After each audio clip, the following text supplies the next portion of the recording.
and did intelligence work. IBM has nearly a century of experience dealing with Russian counterintelligence operations. Today's hacking and intelligence operations are not new to it. We again face a time when many countries need the skills long evident at IBM. Nevertheless, it is a company that has suffered chronic problems, a malaise that, while it tries to shake it off, leaves open questions about its long-term viability. Understanding what this company is capable of doing begins by appreciating its history. Such insight helps employees, citizens, companies, and entire industries and nations understand what they can do to ensure that IBM is there when they need it. The company is too important to do otherwise. That is what led me to write this book. IBM is a company that has a century-long history of not being generous in explaining how it interacts with the world.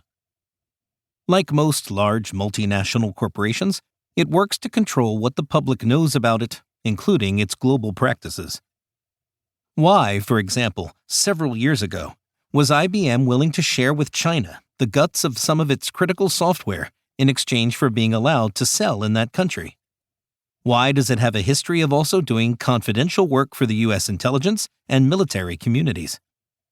During World War II, when it was a tiny company, the Allies and the Axis used its products.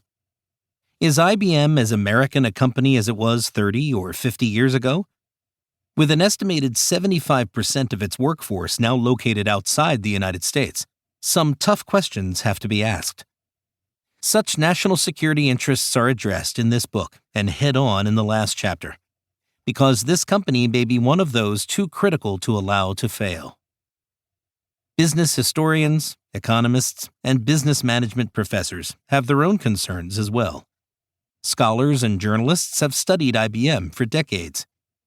Historians are interested in how large corporations function, why they exist for decades, their effects on national economies, and how they influence their own industries.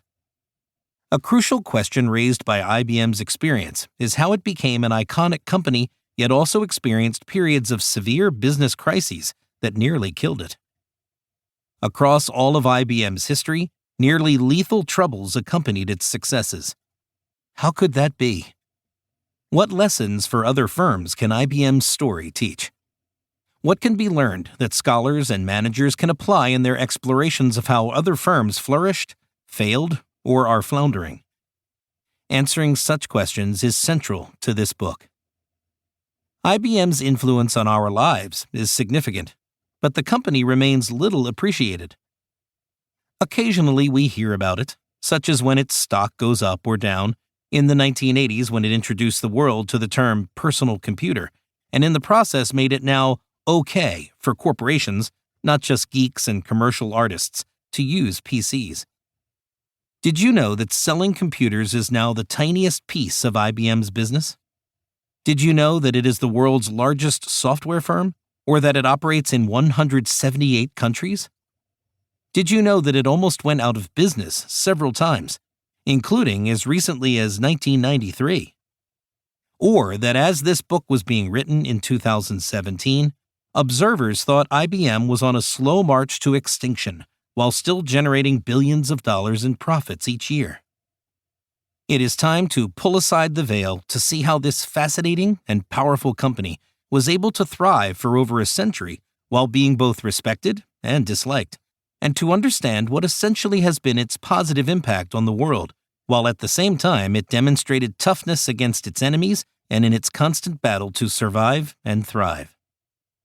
Today, IBM functions under ugly storm clouds, but let a blogger friendly to it describe what I mean. International Business Machines might be the most iconic company in the entire multi-trillion-dollar tech industry.